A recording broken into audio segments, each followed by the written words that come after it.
Hey guys, I'm Katie, or KB Does Piano, and we are starting on page 56 in the level 1 lesson book, and then we're going to be actually finishing up this book, which means we'll be moving on to 2A, which is super exciting.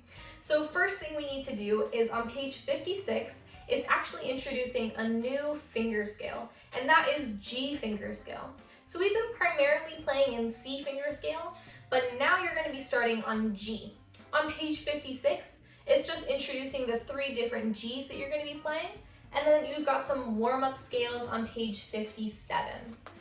Now, if you turn the page, we've got another new topic, and that's called an accent. And it's like a little caret on the bottom or the top of the note, and it basically just means make this note louder than usual. So for example, if I was going to play a group of Cs,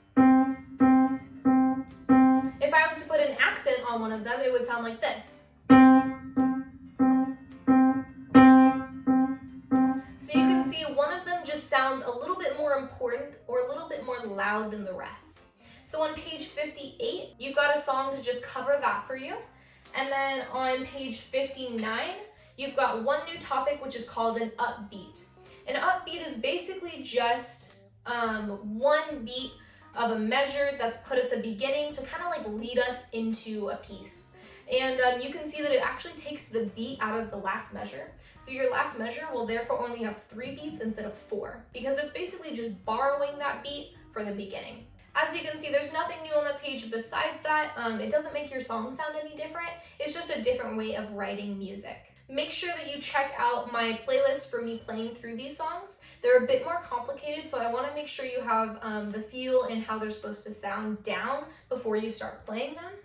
And then you can go ahead and turn the page for the very last song in the book, which is called The Bubble. So this song looks a bit complicated. I swear it's not. It's basically just reviewing everything that we learned in this book. So you've got sharps, you've got flats, you have accents, you have ritardando, you have a ton of different topics that we just learned in this book. And it's also in G finger scale, so make sure you fill that out at the top and remember where to play that. You can jump over to my playlist and hear me play this song because it sounds a bit different, sped up, than when you first start out. So I would highly recommend that you practice this song until you get super comfortable with it, and then you're ready to move on to the second book. So that basically wraps up this book, level 1. So we learned accents, upbeats, and then we finished off the song just reviewing everything that we learned in this book.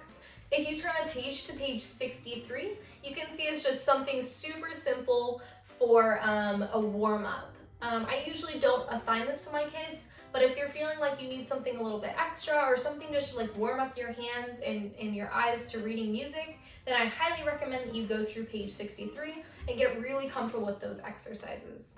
So don't forget to jump over to my playlist and hear me play through all of these songs for you guys. And then I'll see you guys next time when we are starting up in level 2A. So I'll see you guys then. Bye guys!